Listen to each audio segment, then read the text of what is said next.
everyone, Sophie Curtin here. This video is going to be entirely around the Women's State of Origin Game 1 in the 2025 series.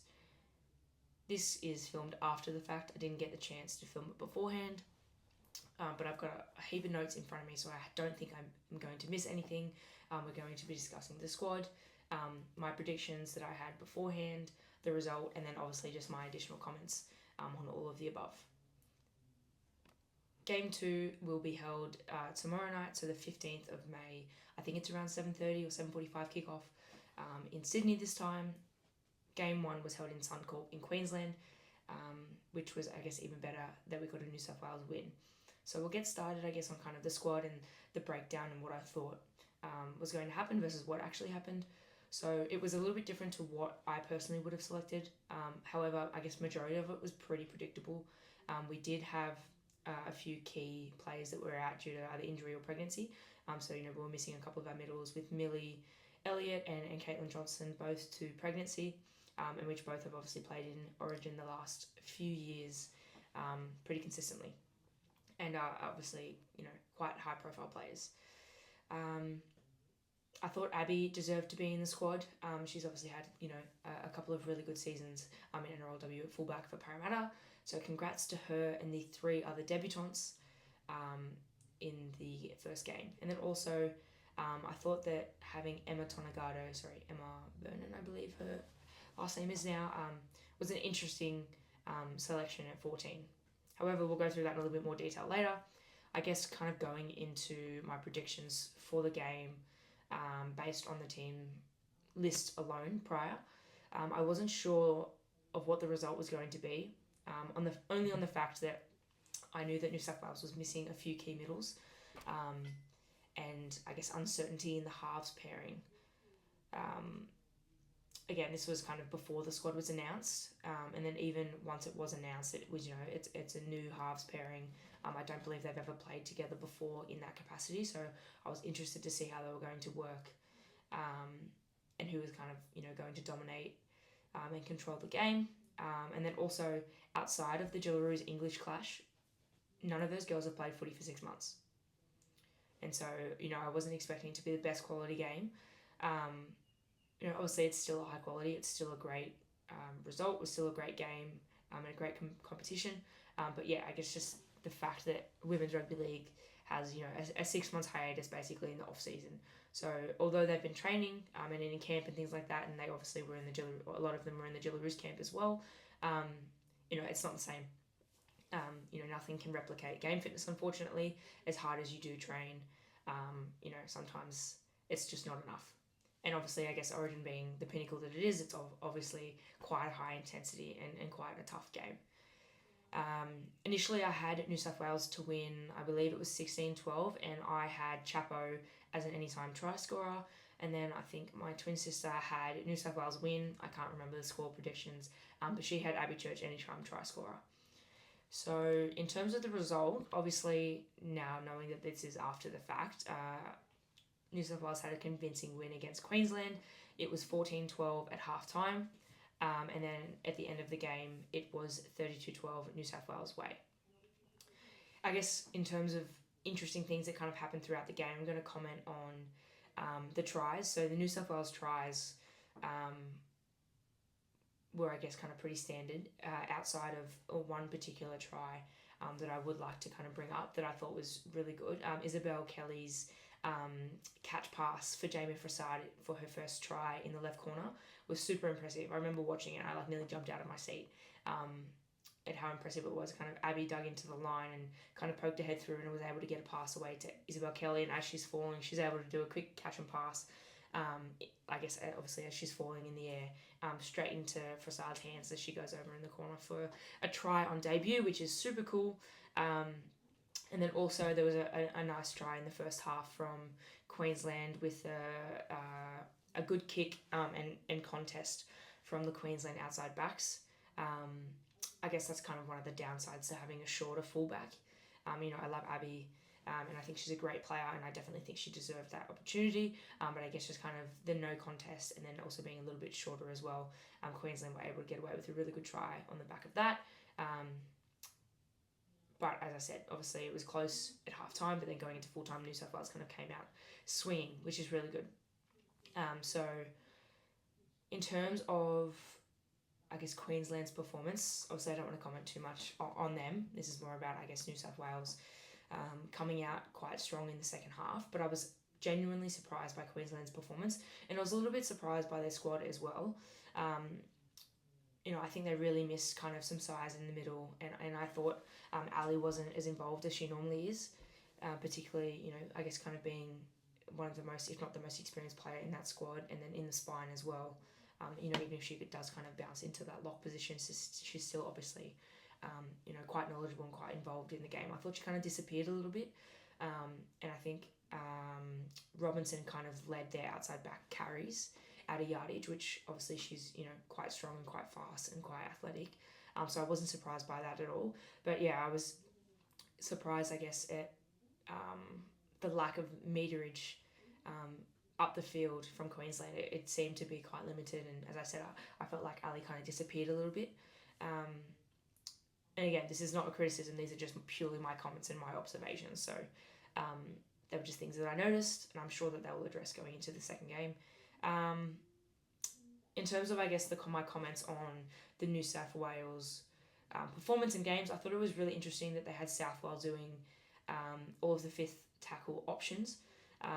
I guess knowing that the halves pairing was Penatani and Southwell, I did think that Penatani was an interesting decision to have at 6, I guess with her lack of experience in that position and a lack of a kicking game.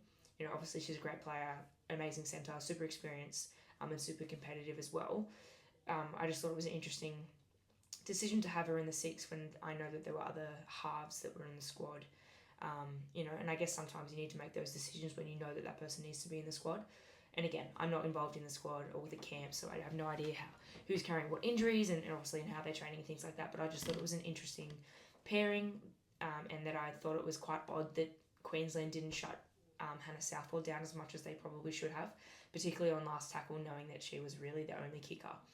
I think there was once where Hannah Southwell got caught on last tackle, and I believe Jocelyn Kelleher was on the field at the time, thankfully, and so she was able to kick it, and we were in good ball, so it was quite close to the line, so thankfully it didn't need to be a massive kick, but I just thought that was really interesting, particularly in Origin, how important I guess kicking in is, and developing pressure and getting repeat sets, which Southwell obviously did pretty well with those grubbers and short kicks onto the left side. I didn't think that Queensland adjusted super well to that. Again, she did those quite a number of times, and I think it was pretty obvious that she was going to be the main kicker, if not the only kicker in the game.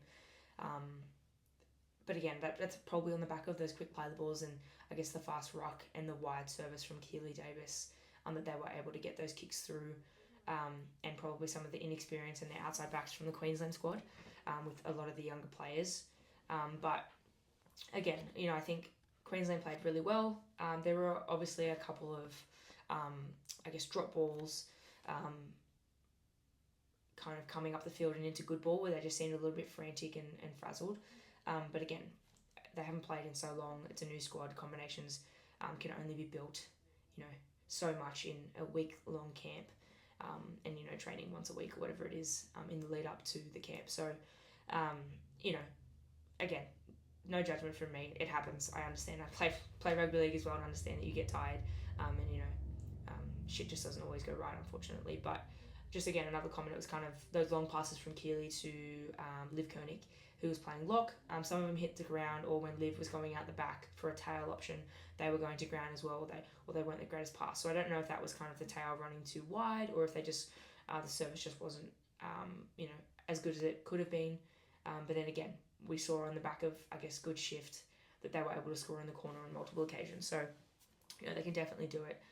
There was just I think it was more particularly in the first half, probably a little bit frantic, knowing that the score was close. They felt a little bit of pressure to execute and kind of nail those plays rather than just tucking the ball and taking a carry if it's not on. Again, all of these players are great and clearly, I guess, the best of the women's league. So, absolutely no judgment from me. These are purely, again, just comments and my observations. In terms of, I guess, interesting things that did happen throughout the game. So if you didn't know, there was an eye gouge complaint from Keely Davis, so the 9, against, I believe it was Romy Teitzel. So I think the second rower or centre from Queensland. I don't know off the top of my head which position she played. Let me double check the team list. Yeah, Romy Teitzel, so she was 12, so she was second row. So yeah, definitely very, very interesting. I don't think it ended up going anywhere. I think after the game they reviewed it and it was inconclusive, so I remember looking at the videos and you couldn't really see much. You could see that her face was kind of covered by Romy's hand, but you couldn't really see any explicit movements because of the arms and the ball and stuff in the shot. And then also a notable point that I do want to make, that I thought Kennedy had a really, really good game off the bench and she made a really big impact when she came on in terms of her aggressiveness and her quick play the balls and her meters in attack. I guess that's typically how she plays. She's quite aggressive, quite in your face, and I guess very powerful, and so she definitely did that in this game. So props to her. She had an amazing game coming off the bench. Have I missed anything else? I think I've already commented that I believe that Emma Tonegado, or Vernon, I believe her last name is now. Let me check. Yeah, Emma Vernon was an interesting selection, getting her to come in at hooker. Having her on the bench is obviously, a cool idea, as she can kind of replace anyone in the outside backs, but I definitely thought it was an interesting selection to put her in at hooker when you've got Jocelyn Kelleher on the bench, who I know is kind of more of a lock half, but I think has played hooker previously. To go through the team list for New South Wales. So the team list for New South Wales for round 1 was Abby Church at fullback, Jamie Chapman or Chapo on the wing, Jessica Surges, Isabel Kelly in the centres, Jamie Frassard on the left edge, Tiana Penatani at 6, Jessie Southwell at 7, Mai Mataufa in 8, Keely Davis at 9, Ellie Johnson at 10, and again, try on debut, good game from Ellie as well. She loves those, I guess, kind of ruck plays near the line. Then Kezzy Apps at 11, Yasmin Clydesdale at 12, Liv Koenig at 13, as I said, Jocelyn Kelleher at 14, Kennedy 15, Salah or Sarah Togatuki, and then Emma Vernon. And then the reserves, we had Shaylee Bent, Kira Dibb, and Olivia Higgins. So again, interesting selections. Olivia Higgins, great hooker. Kira Dibb, obviously, halfback as well. And then Shaylee Bent is a second row. So nice to kind of see a little bit of change in the squad. But also there's a lot of people there that I think deserve to be there and who have consistently played Origin. Another thing that I didn't write down, but I've just remembered that I believe Kezzy went off with an elbow injury at halftime or just before halftime, and then didn't come on until the very end of the game, which was interesting. I think there was only a couple of minutes left, and I thought that was an odd interchange to make, particularly if she's injured, putting her on for a couple of minutes when we're so far ahead. Again, was an interesting adjustment. And then the Queensland squad for round 1 or game 1 was Tamika Upton at fullback, Julia Robinson, Shanae Sozolka, Rory Owen. Rory had an amazing debut season in the NRLW for Para, so congrats on your debut, and I believe she also scored as well in the first half. Jasmine Peters at 5, Taryn Aiken at 6, Ali Brickenshaw at 7, Keely Joseph 8, Lauren Brown 9, Jessica Elliston at 10, Sienna at 11, Romy at 12, Destiny Brill at 13, Jada Ferguson 14, Sophie Holloman 15, Mackenzie at 16, and Tavana at 17. And then the reserves were Georgia Hanaway, Chelsea Lenarduzzi, and Hayley Maddock. I believe they've made some changes in both squads to game 2, but I'll have to confirm that, and I'll do that in a separate video to this one. But yeah, I think I've pretty much covered everything that I wanted to. As I said, it was nice for a lot of those girls to get their debuts after having, standout seasons in NRLW the last few years. And yeah, I think that's pretty much it. I believe, it's going to be another competitive game going into game 2 in Sydney. As I've obviously stated, the first game was at Suncorp, so winning in Queensland is always, rubbing salt into the wound. To celebrate a win is special enough, let alone doing it in Queensland.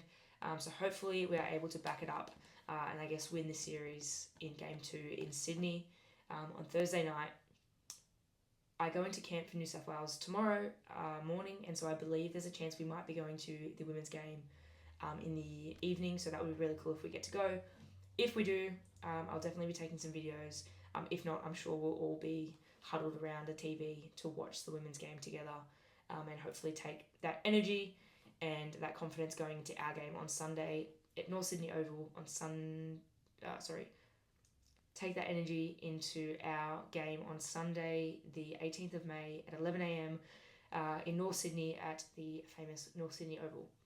So fingers crossed we take out the series in game 2, and then also that we take that confidence and energy into our game on Sunday and also bring home the shield for New South Wales. Up the Blues.